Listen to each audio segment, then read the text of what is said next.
আসসালামু আলাইকুম। একবারের প্রচেষ্টায় অ্যাডভোকেটশিপ উত্তীর্ণ হওয়ার বিষয়ে পরামর্শ দেওয়ার জন্য আবারও চলে আসলাম। অনেকের মনে হতে পারে কোথায় আমি পড়ালেখা, কোচিং, বই এসব নিয়ে কথা বলবো। তা না বলে মোটিভেশন, ধৈর্য, অধ্যবসায় এগুলো নিয়ে কথা বলেছি গতকালকে। আজকে আরও কিছু বিষয়ে কথা বলবো। তো আমরা যখন স্কুল কলেজে ছিলাম তখন সময় এবং স্রোত কারো জন্য অপেক্ষা করে না। সময়ের 1 ভোর, অসময়ের 10 ভোর, এই ধরনের বাক্য আমাদের কাজের গতিকে, আমাদের কর্মস্পৃহাকে বাড়িয়ে দিত। বর্তমান সময়ে এইসব বাক্য কোনো কাজেই আসে না, কারণ এখন Facebook, WhatsApp, YouTube, TikTok, Instagram, Snapchat এইসব সোশ্যাল সাইটে ঢুকলে 2 মিনিটের জন্য ঢুকলে কখন যে 2 ঘন্টা চলে যাবে আপনি টেরই পাবেন না। এভাবেই সোশ্যাল মিডিয়াগুলো আমাদের সময়কে গ্রাস করে ফেলছে। সেই কারণে আমি এখন সে ধরনের কোনো জ্ঞান দেওয়া সমীচীন বলে মনে করছি না। তার চেয়ে এমন কিছু বলা উচিত যে কথাগুলো আপনাকে পড়ার টেবিলে বসিয়ে রাখবে, পড়ার টেবিলে বসে থাকতে আপনাকে বাধ্য করবে, আপনার পড়ার স্পিডকে অনেক গুণ বাড়িয়ে দিবে। তারপর আরেকটা বিষয় যদি বলি, আমরা যখন গন্তব্যহীনভাবে কোনো একটা পথে হাঁটব, আমাদের হাঁটা কখনো শেষ হবে না, আমাদের পথও কিন্তু শেষ হবে না। সুতরাং আমরা যখন কোথাও যাওয়ার জন্য ঘর থেকে বের হই, আমাদের নিশ্চয়ই কোনো একটা গন্তব্য থাকে। সেই গন্তব্যে পৌঁছানোর জন্য আমরা সময় ফিক্স করে তারপরে বের হই। সেই জন্য আমি এখন ভিন্নধর্মী একটা বিষয় নিয়ে কথা বলবো। সেটা হচ্ছে আইন পেশাটা একটা ব্যবসায়িক পেশা। এটাকে আইন ব্যবসা বলা হয়। এটা কিন্তু কোনো চাকরি না, কারণ এখানে কোনো বেতন বোনাস নাই। এখানে অন্যান্য যে সরকারি বা বেসরকারি চাকরিতে যেসব সুযোগ সুবিধা সেগুলোর কোনোটি নেই।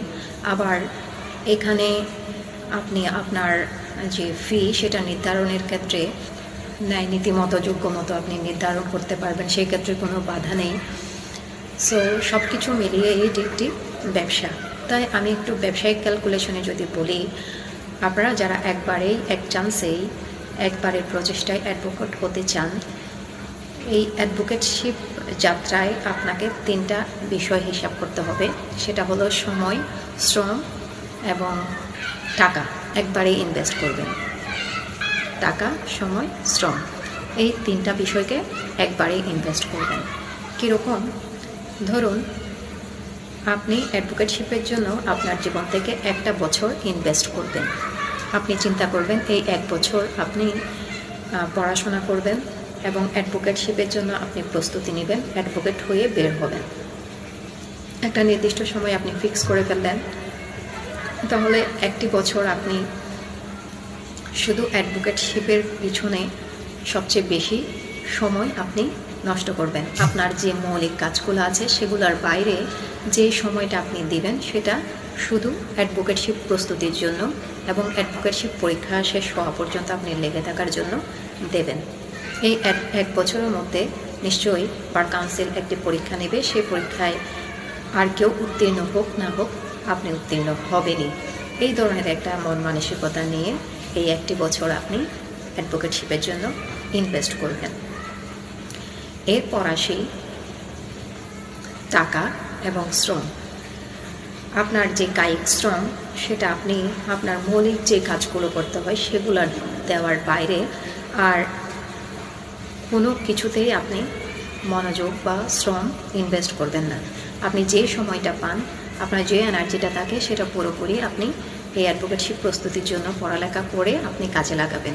সেটা আপনার বই পড়ার ক্ষেত্রে হোক অথবা অন্যান্য যে কোনো কিছুর ক্ষেত্রে আপনি শুধুমাত্র এই অ্যাডভোকেটশিপকে কেন্দ্র করে যা কিছু করতে হয় সব কিছুর জন্যই আপনার এই শ্রম। আপনি কোচিং সেন্টারে যাচ্ছেন, সেখানেও কিন্তু আপনার একটা শ্রম যাবে, ওখানে যাবেন আসবেন, টায়ার্ডনেস কাজ করবে। এটা কিন্তু বৃথা যাবে না। তাহলে টাকার বিষয় কি? আপনি এই অ্যাডভোকেটশিপের জন্য প্রয়োজনীয় যে বিষয়গুলো, বই, তারপর গাইড বই, খাতা, কলম অথবা কোচিংয়ে ভর্তি যদি হন তাহলে কোচিংয়ে নিশ্চয়ই একটা ফি লাগবে, সেই ফি।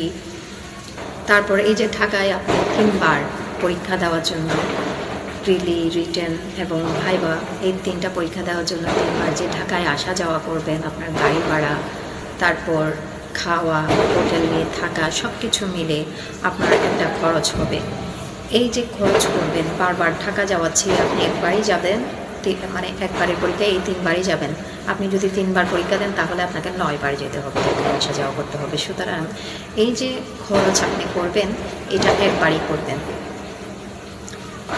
এই যে ক্যালকুলেশনটা আমি বললাম এটা একটু চিন্তা করে দেখবেন, কারণ বারবার জীবন থেকে সময় নষ্ট হবে, এটা উচিত নয়। আপনার বন্ধুরা অ্যাডভোকেট হয়ে যাবে, আপনি কোর্টে তাদেরকে দৌড়াদৌড়ি করতে দেখবেন, গাউন পরে নিজে হীনমন্যতায় ঘুরবেন, অন্যরা দেখবে কালো টাই দিয়ে ঘুরতেছে, আপনাকে লাল টাই দিয়ে ঘুরতে হবে।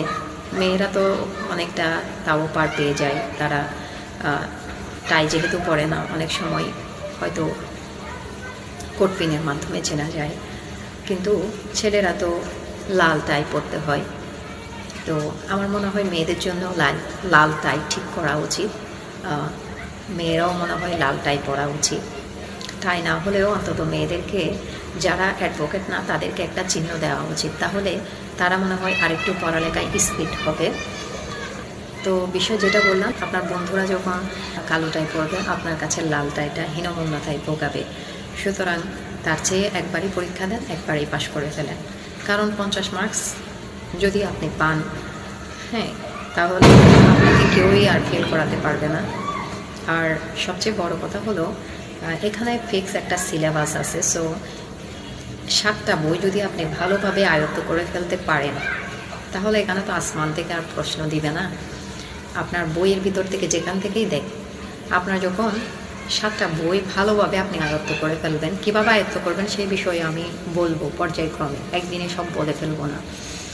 তো 7টা বইকে এমনভাবে আপনাকে আয়ত্ত করতে হবে, এমনভাবে আপনাকে মেমোরাইজ করতে হবে, এমনভাবে আপনাকে এটাকে হৃদয়ঙ্গম করে ফেলতে হবে, যাতে প্রশ্ন যেখান থেকেই আসুক না কেন আপনি চ্যালেঞ্জ করে বলতে পারবেন যে বার কাউন্সিল যদি বইয়ের মানে এমন একটা সেকশন দেয় যে সেকশন থেকে জীবনে কোয়েশ্চেন আসে নাই, সেই সেকশন থেকে যদি প্রশ্ন দেয় আমি সেটি পাশ করে আসব, সেটি আমি অ্যান্সার করে আসব। এই ধরনের মানসিকতা নিয়ে যদি আপনি পড়াশোনা করেন, আমার মনে হয় আপনাকে পেছনে ফেরানোর সাধ্য কারণে, আপনাকে এক চান্সে পাশ হওয়া থেকে ঠেকানোর কেউই নাই। সো সকলের জন্য অনেক অনেক শুভকামনা ও দোয়া রইল। পরবর্তীতে কিভাবে পড়াশোনা করবেন, বই কিনে কিভাবে পড়া স্টার্ট করবেন সেই বিষয়ে কথা বলবো। সেই পর্যন্ত ভালো থাকবেন। আল্লাহ হাফেজ।